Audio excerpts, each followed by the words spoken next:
நீங்கள்லாம் இப்போதான் பிரச்சாரம் பண்ணுறீங்க, அண்ணன் எப்பயுமே பிரச்சாரம் பண்ணிட்டு தான் இருப்பாருன்னு சொல்லக்கூடிய நாம் தமிழர் கட்சியின் சார்பில் அண்ணன் கார்த்தி அவர்களை அன்போடு வைக்கிறேன். நாடு விடுதலை பெற்று 3 ஆண்டுகளில் இந்த நாடு மக்களாட்சி நாடாக பிரகடனம் செய்யப்பட்டது. மக்களாட்சி நாடு என்றால் அதற்கான வரையறையாக அமெரிக்காவின் முன்னாள் ஜனாதிபதி ஆபிரகாம் லிங்கன் வைக்கிறார். மக்களால் மக்களுக்காக மக்களின் ஒரு ஆட்சி தான் மக்களாட்சி என்கிற அந்த மக்களாட்சியில் வாழ்கிறோம் என்று நம்பிக்கொண்டு தான் நாம் ஒவ்வொரு 5 ஆண்டுக்கு ஒரு முறை வாக்கு செலுத்துகிறோம். ஆனால் மக்களாட்சியில் மக்களுக்கு இருக்கக்கூடிய ஒரே அதிகாரம் இந்த வாக்கு தான். வாக்கு செலுத்தி முடித்த பிறகாக அந்த அதிகாரம் சட்டமன்ற உறுப்பினருக்கோ பார்லமெண்ட் உறுப்பினருக்கோ கடத்தப்பட்டுரும். அப்புறம் அவங்க அதிகாரம் செய்வாங்க. இப்போ இங்கே என்ன சிக்கல் அப்படின்னா, உண்மையான மக்களாட்சி நிலவுதா? அடித்தட்டு உழைக்கும் மக்கள், அன்றாடங்காட்சிகள், தினக்கூலிகள், வேளாண் குடிமக்கள் வீட்டு பிள்ளைகள், நெசவாளர் வீட்டு பிள்ளைகள் இவங்கள்லாம் அதிகாரத்துக்கு போக முடியுங்கிற நிலைமை இருக்கான்னா இல்லை. ஏன் இல்லைன்னா, அரசியல் என்பது வியாபாரமாக மாறிப்போனது. 2 பேரும் திராவிட கட்சிகளும் கட்சிகள் நிலையை கடந்து கம்பெனிகளாக மாறிப்போனது. ஒரு சட்டமன்ற தொகுதிக்கு 40 லட்சம் செலவு பண்ணலாம். இது தேர்தலை வச்சிருக்கக்கூடிய விதி. ஆனால் திமுகவும் அதிமுகவும் குறைந்தது 10 கோடியை கொட்டி இறைக்கிறாங்க. அது இடைத்தேர்தல்னா நம்ம சொல்லவே வேண்டியில்லை.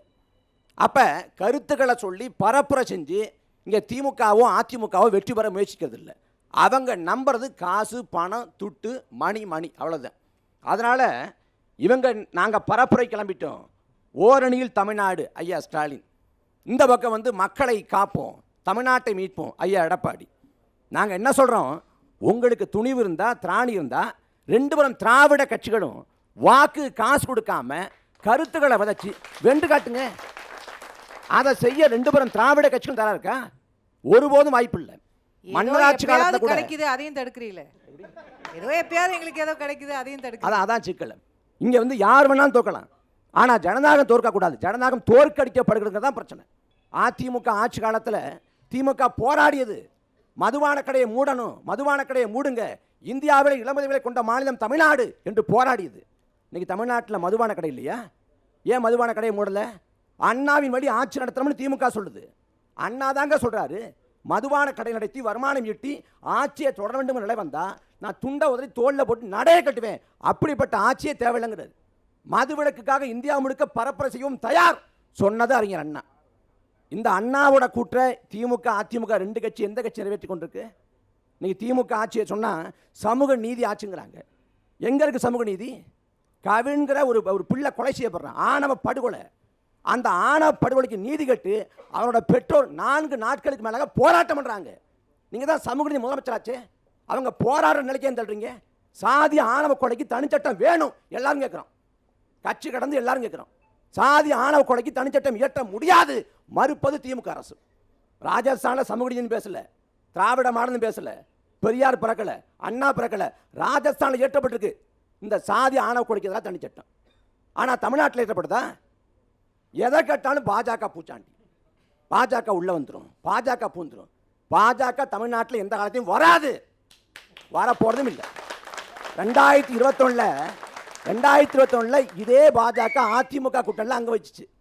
அன்னைக்கு அங்கே வச்சப்ப பாஜகவை சேர்ந்த சட்டமன்ற வேட்பாளர்கள் மோடி படத்தை, அமித்ஷா படத்தை போட்டு வாக்கு கேட்காம எம்ஜிஆர் படத்தை, ஜெயலலிதா படத்தை போட்டு ஓட்டு கேட்டாங்க. 2014, 19, 21, 24 எந்த தேர்தலையும் பாஜக வெற்றி பெற முடியல, ஜோபிக்க முடியல. இப்போ கடைசியாக ஒரு போன வாரம் காணொலி பார்த்தேன். ஐயா நயினா நாகேந்திரன்ட்ட பாஜக நிர்வாகி சொல்கிறாரு, நாங்கள் வாக்கேட்டு போகிறோம், வாக்கேட்டு போகிறப்ப உங்களுக்கு சோறு கூட போடுறோம், ஓட்டு மட்டும் போட மாட்டேன்னு சொல்கிறாங்க. யார் சொல்கிறா? பாஜக நிர்வாகி மாநில தலைவர் சொல்கிறார். அந்த பாஜக வந்துடும், பாஜக பூந்துடும். எங்கே பாஜக போகிற போகுது? நாங்கள் பாஜக எதிர்ப்போம். திமுகவுக்கு எப்போதுமே ரெட்டை நாக்கு, ரெட்டை நிலைப்பாடு. அவங்க லெஃப்டில் கையை காட்டுவாங்க, ரைட்டில் இண்டிகேட் போடுவாங்க, ஸ்ட்ரைட்டாக போயிடுவாங்க. இதெல்லாம் கணிக்கவே முடியாது. தமிழ்நாட்டில் பாசிச பாஜக ஒழிக திமுக. டெல்லிக்கு போனால் பாஜக எங்கள் ஸ்வீட் எனிமீஸ். இங்கே என்ன சொல்கிறது? எய்ம்ஸ் மருத்துவமனை கொண்டு வரவில்லை, எய்ம்ஸ் மருத்துவமனை கொண்டு வராது, வஞ்சித்து விட்டார்கள். இது தமிழ்நாட்டில்.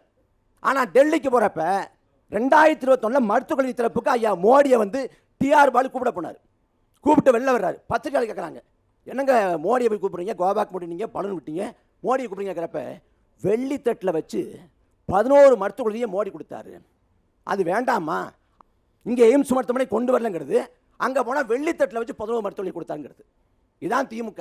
உங்களோட இதே பிரச்சாரத்தை இன்னைக்கு தாவேகா முன்னெடுக்கும் போது அதுக்கான அந்த ஒரு நடிகர்ன்ற ஒரு கவர்ச்சியோட அவங்க செய்யும்போது அதுக்கான ஈர்ப்பு கூடுதலா இருக்கதா நீங்க பாருங்க. முடிச்சிட்டாங்க வரேன்.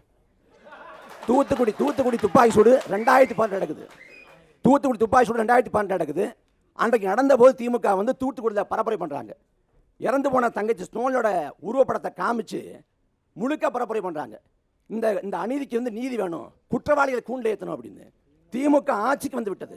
தூத்துக்குடி துப்பாக்கி சூடு நடத்தப்பட்டு இன்னைக்கு வந்து 5-6 ஆண்டுகள் ஆகி போச்சு. இதுவரைக்கும் அந்த தொடர்புடைய யாரையும் தண்டிக்கல. அன்றைக்கு பச்சை படுகொலை செஞ்சது எடப்பாடி பழனிசாமி, அதிமுக அரசு. அந்த குற்றவாளிகளை திமுக ஏன் காப்பாற்றி கொண்டிருக்கேன்?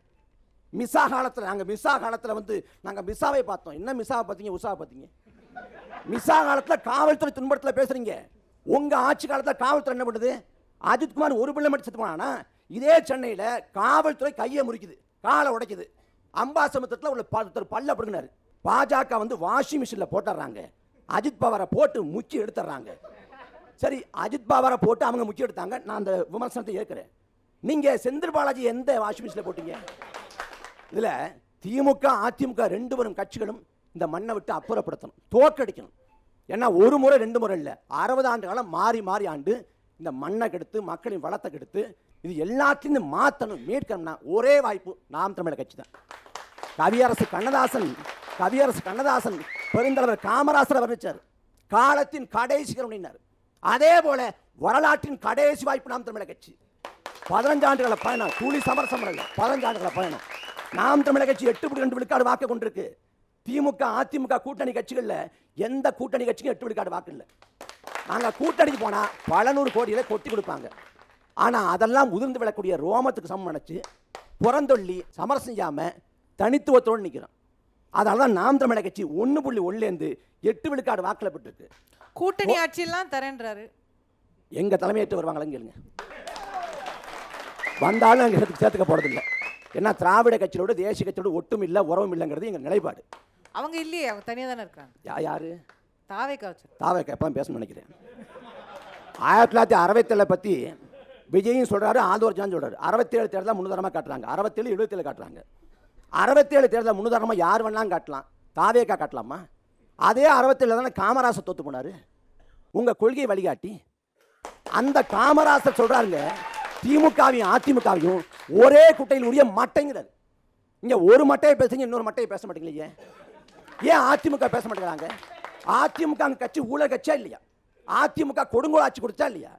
தூத்துக்குடியில் இறந்து போன தங்கச்சி ஸ்னோலனோட தாயார் தாவேக்கா இருக்காங்க. ஆனால் அந்த தாவேக்கா அதிமுக விமர்சிக்க மறுக்கிறது. இது சந்தர்ப்பவாதமா இல்லையா? ஏன் கவினோட மரணம் குறித்து விஜய் அறிக்கை தரல? ஏன் பார்க்க போகல? ஏன்னா ஒரு சமூக வாக்கு கிடைக்காதோங்கிற தயக்கம். இங்கே வந்து திராவிடம்னு பேசுகிறாங்க. தமிழ்லேருந்து பிரிஞ்சு போனதான் கன்னடம்னு கமலஹாசன் பேசிட்டார். அப்போ கடுமையாக கர்நாடகாவில் அச்சுறுத்தல் கமலஹாசனுக்கு கருத்துரிமைக்கிறதாக. அப்போ திரையுலகத்தை சேர்ந்தவர் விஜய். ஏன் அது குறித்து வாய் திறக்கல? வாய் திறந்தா கர்நாடகாவில் ஜனநாயகன் படம் ஓடாது. அப்போ இங்கே தேர்தலுக்கு வர்றப்பையும் இந்த அரசியல் கட்சி தொடங்கி வர்றப்பையும் ஒரு கணக்கு, லாப நட்ட கணக்கு. அங்கே குரல் கொடுத்தாவும் லாப நட்ட கணக்கு. இது வந்து எப்படி சொல்கிறது, எந்தவித கோட்பாடும் இல்லாத உதிரிகளாக இருக்கிறாங்க. நாங்கள் எதிரி நினைக்கல, உதிரியாக இருக்கிறாங்க. அதனால் கொஞ்சம் படிங்க, தெரிஞ்சுக்குங்க, கற்றுக்கிட்டு வாங்க. மண்ணுக்கு மக்களுக்கு அவன் போராடுங்க, வீட்டை விட்டு வெளில வாங்க, களத்தை நில்லுங்க, சண்டை போடுங்க, வாழ்த்துறீங்க. மற்றபடி இந்த நிலத்தில் இந்த மண்ணுக்கு மக்களுக்கு ஒரு பாதகம்னா முதல்ல நிற்க போகிறது நாம் தமிழர் கட்சி தான். வாக்கு காசு கொடுக்காம, திரை கவர்ச்சி இல்லாமல் நாங்கள் தான் களத்தில் நிற்கிறோம். இங்கே வந்து 4 முனை போட்டினாங்க, 2 முனை போட்டி தான். ஒரு பக்கம் திராவிடம் தான் எல்லாம் என்று சொல்கிற ஒரு முனை, இன்னொன்று திராவிடம் ஒன்றுமே இல்லைன்னு சொல்கிற ஒரு முனை, பெரியார் மண் என்று சொல்கிற ஒரு முனை, பெரியார் நாங்கள் மண்ணாக தான் கருதுங்கிற இன்னொரு முனை. இங்கே சாதி, மதம், அதிகாரம், திரை கவர்ச்சி இதெல்லாம் ஒரு முனை. இன்னொரு பக்கம் இனம், மொழி, மண், மானம் இன்னொரு முனை. பெரியார் எங்கள் வழிகாட்டி, நாங்கள்லாம் பெரியாரோட வழித்தோன்றல் ஒரு பக்கம், பிரபாகரன் பிள்ளைங்கன்னு சொல்கிற மறுமுனை. சண்டை திராவிடமா தமிழ் தேசமாங்கிற சண்டை காலத்தில் சந்திப்போம். தமிழ் தாய் வாழ்க, தலைவர் பிரபாகரன் வாழ்க.